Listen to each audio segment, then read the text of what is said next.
제가 어제도 새벽 배송으로 샐러드 사고 유튜브 보다가 홀린 듯 화장품 결제했거든요. 문득 생각해 보니까 제 월급 다 가져가는 이 쇼핑 앱들 주식으로 투자하면 대박 나는 거 아닌가요? 주린이님, 본인의 소비 패턴에서 투자 아이디어를 얻는 건 아주 좋은 자세입니다. 오늘 우리가 살펴볼 분야가 바로 그곳, 주식시장에서 인터넷과 카탈로그 소매라고 불리는 업종이에요. 이름이 너무 길어요. 그냥 온라인 쇼핑몰 아닌가요? 비슷합니다. 핵심은 가게에 오프라인 매장이 없다는 거예요. 스마트폰 앱, 웹사이트, TV 홈쇼핑, 심지어 종이 책자 카탈로그를 통해 물건을 파는 기업들을 말하죠. 땅값, 매장 인테리어 비용이 안 드는 대신 IT 시스템과 물류에 올인하는 테크 리테일 산업이라고 보시면 됩니다. 이 업종 리포트를 보면 매출보다 GMV라는 말이 더 많이 나오더라고요. 이게 뭔가요? GMV 총거래액은 그 플랫폼에서 결제된 모든 돈의 합계예요. 예를 들어볼까요?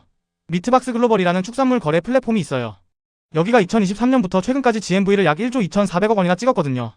플랫폼 입장에서는 자기들이 직접 고기를 팔지 않아도 거래가 많이 일어나면 시장 지배력이 높다는 증거죠. 이 시장은 우리가 꽉 잡고 있다 는 걸 보여주는 지표라 투자자들이 눈여겨보는 겁니다. 요즘 화장품 수출 대장주라는 실리콘투도 이 업종이더라고요. 여긴 왜 이렇게 잘 나가나요? 두 가지 키워드 풀필먼트와 SKU를 기억하세요. 풀필먼트 그냥 배송이 아니에요. 입고 재고 관리 포장 반품까지 다 해주는 스마트 물류 시스템이죠. SKU 이건 상품 종류 단위예요. 실리콘투는 무려 19,000개 SKU를 가지고 전 세계 175개국에 물건을 보내요.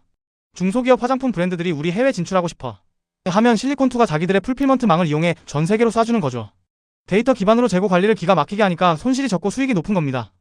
저희 엄마가 좋아하는 현대홈쇼핑 같은 곳은요, 요즘 좀 힘들다는 소문이 있던데 날카로운 지적이네요. 홈쇼핑 업계의 최대 고민은 송출 수수료예요. TV 채널을 쓰기 위해 통신사 IPTV 등에 내는 자리세 같은 건데 매출의 70%를 낼 정도로 부담이 커졌거든요. 그래서 KT알파 같은 곳은 T-커머스 데이터 방송에 집중해요. 그냥 방송만 하는 게 아니라 리모컨으로 원하는 걸 검색해서 사는 양방향 서비스를 AI 기술과 접목하는 거죠. TV의 변신으로 돌파구를 찾는 셈입니다. 그럼 100%님, 이 업종 투자할 때 딱 이것만은 봐라 하는 게 있을까요? 단순한 유통사가 아니라 데이터와 물류를 쥔 기술 회사인가? 를 보세요. 플랫폼 장악력 GMV가 꾸준히 우상향하는가? 물류 효율성 자체 풀필먼트 시스템으로 비용을 아끼고 있는가? 글로벌 확장성 국내를 넘어 해외로 뻗어나갈 시스템이 있는가? 100%님, 제가 어제 공부해보니까 이 업종 기업들이 다 유통을 하긴 하는데 들여다볼수록 돈 버는 방식이 묘하게 다르더라고요. 어떤 기업은 직접 물건을 떠고 어떤 기업은 연결만 해주던데 이거 투자할 때 엄청 중요한 차이죠. 역시 주린이님 핵심을 짚으셨네요. 돈을 어떻게 버느냐에 따라 대박날 때와 위험할 때가 완전히 다르거든요. 오늘은 이 업종의 3가지 핵심 수익 모델을 뽀개보겠습니다. 실리콘투는 화장품을 직접 왕창 사온다면서요? 그거 재고 남으면 다 손해 아닌가요? 맞아요. 그게 바로 직메인 모델의 특징이자 리스크죠. 돈 버는 법 유망한 인디 브랜드 화장품을 싸게 떼와서 비싸게 파는 유통 마진이 수익입니다. 장점 대량으로 사오니까 원가를 확 낮출 수 있고 물건이 잘 팔리면 이익이 엄청나죠. 투자 포인트 그래서 실리콘투는 AGV 물류 로봇 시스템을 도입했어요. 로봇이 24시간 재고를 관리하며 효율을 극대화하죠. 재고 관리 능력이 곧 실력인 모델입니다. 그럼 미트박스나 위즈위드 같은 곳은 좀 다르겠네요? 그렇죠. 여긴 중매인 역할이에요. 돈 버는 법 판매자와 구매자를 연결해주고 거래 수수료를 받아요. 장점 자기 물건이 아니니까 재고 걱정이 없어요. 이용자만 많아지면 추가 비용 없이 이익이 쭉쭉 늘어나는 규모의 경제가 가능하죠. 투자 포인트 미트박스 같은 경우 복잡한 축산물 유통 단계를 줄여서 식당 사장님들께 여기서 사면 제일 싸다는 신뢰를 줬어요. 고객이 얼마나 안 떠나고 계속 쓰느냐가 투자 핵심입니다. 홈쇼핑은 TV로 화려하게 보여주니까 광고 모델인가요? 광고보다는 콘텐츠 기반 판매 모델이죠. 돈 버는 법 화려한 입담과 영상으로 구매 욕구를 자극해서 판매 수수료를 받습니다. 최근엔 AI 쇼호스트를 써서 제작비를 아끼려는 노력도 해요. 단점 송출 수수료라는 무서운 고정비가 있어요. TV 채널 자리세가 너무 비싸거든요. 투자 포인트 그래서 KT알파 같은 곳은 T-커머스 데이터 방송로 차별화를 꾀하죠. 시청률이 떨어지는데 송출 수수료만 오른다면 수익성이 나빠질 수 있으니 플랫폼 통신사과의 협상력을 잘 봐야 합니다. 와, 정리되네요. 그럼 투자할 때 이렇게 보면 될까요? 실리콘투 같은 기업 재고가 안 쌓이고 빨리빨리 회전되고 있는가? 물류 로봇 열일 중.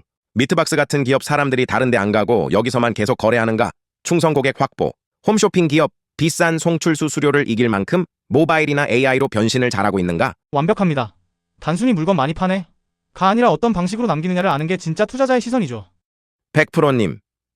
지난번에 수익 구조를 배웠으니까 이제 진짜 돈이 될 만한 대장주들을 공부하고 싶어요. 시가총액 순서대로 딱 3개만 짚어주세요. 좋습니다. 이 업종의 현재와 미래를 보여주는 탑3 종목을 준비했습니다.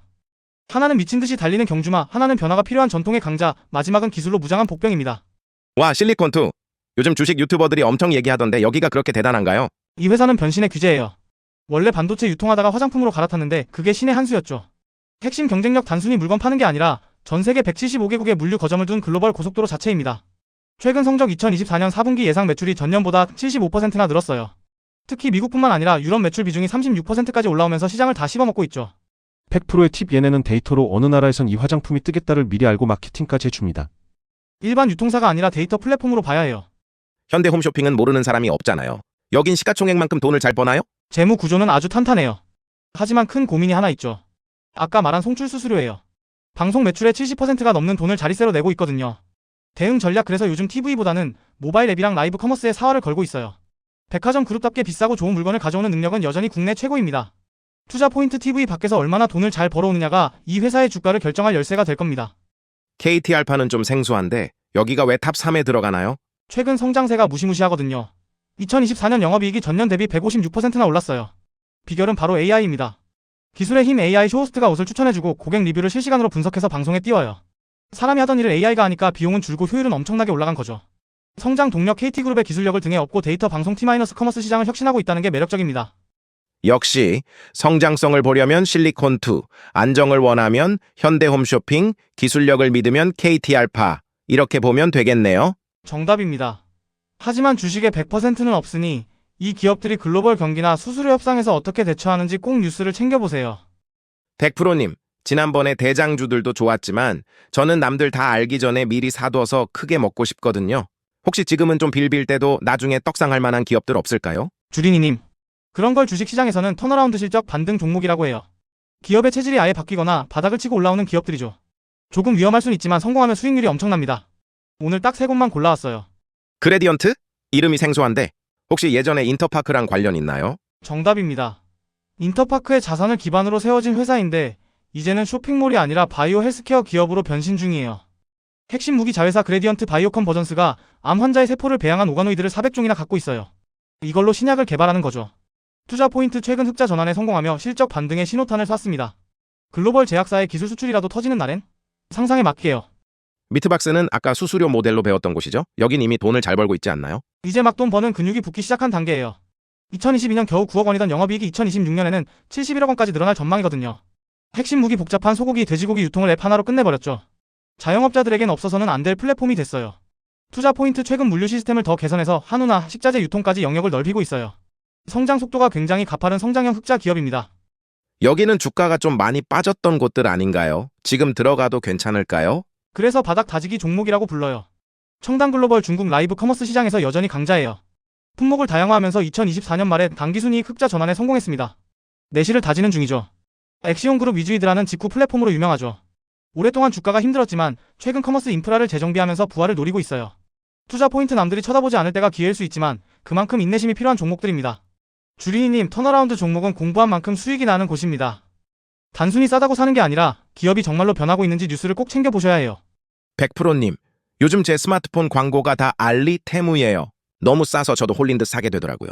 이러다 우리나라 인터넷 쇼핑 기업들 다 망하는 거 아니에요? 무서워서 주식 사겠냐고요. 주린이님, 지금 이 업종은 그야말로 폭풍 속에서 진화하는 중이에요. 중국의 파산 공세라는 위기도 있지만 그만큼 우리 기업들도 AI라는 필살기를 꺼내 들었거든요. 오늘 그 생존 전략을 파헤쳐 봅시다. 알리익스프레스 사용자가 벌써 900만 명을 넘었대요. 초적의 배송까지 빨라지니까 국내 기업들이 설 자리가 없어 보여요. 맞아요. C-커머스의 공세는 매섭습니다. 하지만 이건 국내 기업들에게 차별화라는 숙제를 줬어요. 한국 기업의 대응 가격으로만 싸우지 않고 한국인의 취향을 저격하는 서비스와 역직구 크로스보더 커머스로 눈을 돌리고 있어요. 역직구의 힘 실리콘2처럼 K-뷰티를 해외로 파는 시장은 오히려 폭발적으로 커지고 있죠. 안에서 밀리면 밖에서 번다. 는 전략입니다. 근데 쇼핑몰에서 AI를 쓴다고 정말 돈을 더 많이 벌 수 있나요? 그냥 신기하기만 한 거 아니에요? 주린이님, AI는 이제 기업의 지갑을 지켜주는 핵심 도구예요. 이유는 3가지입니다. 내가 뭘 살지 나는 알지. AI가 고객 패턴을 분석해 살 법한 물건을 콕 집어 보여주면 구매 확률이 확 올라가요. 초계이나 큐레이션. 24시간 쉬지 않는 쇼호스트 AI 가상 쇼호스트는 지치지도 않고 모델료도 안 들어요. 제작비가 확 줄어들죠. 재고는 곧 돈 AI가 수요를 예측해서 물건을 딱 필요한 만큼만 떼오고 물류 로봇을 최적화해서 손실을 막아줍니다. 그럼 실제로 AI 덕분에 덕을 보고 있는 곳은 어디인가요? 대표적으로 2곳을 들 수 있죠. CJ온 스타일 ION이라는 챗봇을 도입했는데 라이브 방송 중에 고객 질문에 대답하는 능력이 2배나 좋아졌어요. 고객이 답답해서 나가는 일이 없겠죠. KT알파 쇼핑 여기는 AI 아바타 가상 코디가 옷을 입어봐주고 AI가 알아서 쇼폼 영상을 뚝딱 만들어내요. 방송 제작 시간과 비용을 획기적으로 줄이고 있습니다. 완벽합니다. 알리 때문에 망한다는 공포에 휘둘리지 말고 누가 AI로 비용을 줄이고 글로벌로 나가고 있는가를 보는 게 핵심입니다. 100%님, 실리콘투도 좋고 AI도 다 좋은데 아니 왜 가끔 주가가 뚝뚝 떨어지는 거예요? 분명 실적 좋다고 했는데 말이죠. 이거 도대체 왜 이러는 건가요? 주린이님, 이 업종은 진입 장벽이 낮은 만큼 주변 환경에 정말 예민해요. 마치 유리 멘탈 같은 업종이죠. 오늘 우리가 꼭 챙겨야 할 3대 리스크 빌런을 소개해드릴게요. 경기 침체다, 고금리다 하면 쇼핑부터 줄이게 되긴 하더라고요. 바로 그겁니다. 이 업종은 가처분 소득, 즉 내 손에 쥐어진 여유자금에 가장 민감해요. 소비 우선순위 돈이 없으면 밥은 먹어도 화장품, 옷, 책 S24 등은 가장 먼저 안 사게 되거든요. 체크포인트 고물 가구 금리 시대엔 사람들이 지갑을 닫고 있는가를 가장 먼저 살펴야 합니다. 매출 성장이 멈추면 주가는 힘을 잃기 마련이니까요. 어휴, 뉴스 보니까 중동 전쟁 때문에 물류비가 올랐다고 난리더라고요. 실리콘투 같은 기업에는 안 좋은 거 아닌가요? 아주 정확해요. 물류비 앤드 유가 전쟁으로 배가 돌아가거나 기름값이 오르면 물건 보내는 비용이 확 뛰어요. 수출 많이 하는 기업엔 치명타죠. 환율의 양면성 실리콘투 수출 달러가 비쌀 땐 원화 약세 좋지만 반대로 원화가 강세면 수익이 줄어듭니다. 엑시온 그룹 여긴 반대예요. 해외에서 사오는 거니까 달러가 비싸지면 매입 원가가 올라서 손해를 봅니다. 뉴스에서 알리테무 규제한다 어쩐다 하던데 이것도 영향이 있나요? 그럼요. 정부 규제나 공정거래위원회의 태도는 플랫폼 기업의 마케팅을 위축시킬 수 있어요. 홈쇼핑의 고질병 무엇보다 송출 수수료 갈등이 커요. 통신사 IPTV랑 자릿세 너무 비싸다. 몇 싸우는데 이게 해결 안 되면 수익성은 계속 나빠질 수밖에 없죠. 규제나 협상 뉴스에 귀를 기울여야 하는 이유입니다. 네, 맞습니다. 무조건 간다는 말보다 이런 위험이 올 때 어떻게 버틸까?를 고민하는 게 진짜 고수입니다. 휴 장밋빛 미래만 보다가 찬물 확 맞은 기분이지만 덕분에 더 조심스럽게 투자할 수 있을 것 같아요. 그게 바로 잃지 않는 투자의 시작입니다. 리스크를 알아야 수익도 지킬 수 있는 법이니까요. 100%님, 이제 업종 공부는 거의 마스터한 것 같아요. 그런데 마지막으로 궁금한 게 있어요. 잘 나가는 기업들은 왜 자꾸 자기 분야도 아닌 걸 팔려고 하고 또 비싸다 싸다는 기준은 어떻게 잡아야 할까요? 아주 중요한 질문입니다. 기업이 영토를 넓히는 카테고리 확장과 그 가치를 매기는 밸류에이션은 투자의 피날레라고 할 수 있죠. 맞아요. 실리콘투가 최근에 명품 플랫폼 반란을 인수하고 이제 음식 K푸드랑 OSK 패션도 판다면서요? 하나만 잘하기도 힘들 텐데 왜 그러는 건가요? 그건 위험 분산 때문이에요. 화장품 유행이 끝나면 실적이 꺾일 수 있잖아요. 그래서 쌓은 글로벌 물류망에 고기 음식도 태우고 옷도 태우는 겁니다. 투자 포인트 이 회사가 다른 걸 팔아도 잘 팔 수 있는 시스템 물류 데이터를 가졌나? 를 보세요. 실리콘투는 이미 길을 뚫어놨기 때문에 뭘 얹어도 수익이 나는 구조를 만들고 있는 겁니다. 주가 수익 비율 PR을 보면은 실리콘투는 숫자가 높고 홈쇼핑주들은 낮더라고요. 낮은 게 무조건 싼 거 아닌가요? 꼭 그렇진 않아요. 주식시장은 미래를 사거든요. 성장주 실리콘투 등 PER이 1017배로 좀 높아 보여도 앞으로 돈을 더 많이 벌 것 같다는 기대감이 반영된 거예요. 성장이 눈에 보이니까 기꺼이 비싸게 사는 거죠. 가치주 홈쇼핑 등 PER은 낮고 배당은 많이 주지만 더 성장할 수 있을까? 라는 의문이 있어서 주가가 무거운 겁니다. 100%의 조원 성장을 먹고 살 건지 성장주, 따박따박 배당을 받을 건지 가치주, 본인의 성향을 먼저 정해야 합니다. 100%님, 그럼 오늘 배운 모든 걸 종합해서 주린이가 지켜야 할 최종 법칙을 알려주세요. 좋습니다. 딱 3가지만 가슴에 새기세요. 데이터와 물류를 보라. 단순히 유명한 브랜드보다 실리콘투처럼 물류 효율을 쥐고 있거나 미트박스처럼 특정 영역을 꽉 잡은 플랫폼에 주목하세요. AI가 진짜 돈이 되는가? AI가 장식인지 아니면 KT알파처럼 실제 영업이익을 폭발시키는 엔진인지 실적 보고서로 확인하세요. 환율과 경기를 감시하라. 이 업종은 외부 환경에 예민합니다. 뉴스를 보며 리스크를 관리하는 습관을 들여야 합니다. 와, 이제 막막했던 인터넷 소매 업종이 머릿속에 지도로 그려지는 것 같아요. 100%님 덕분에 저도 이제 리테일 테크 전문가가 된 기분입니다. 좋습니다. 주린이님, 주식시장은 변화가 정말 빨라요. 오늘 배운 내용을 바탕으로 꾸준히 기업의 숫자를 관찰하신다면 분명 좋은 기회를 잡으실 겁니다. 네, 내일은 오늘보다 더 똑똑한 투자자가 되겠습니다. 여러분도 성투하세요. 시청해주셔서 감사합니다.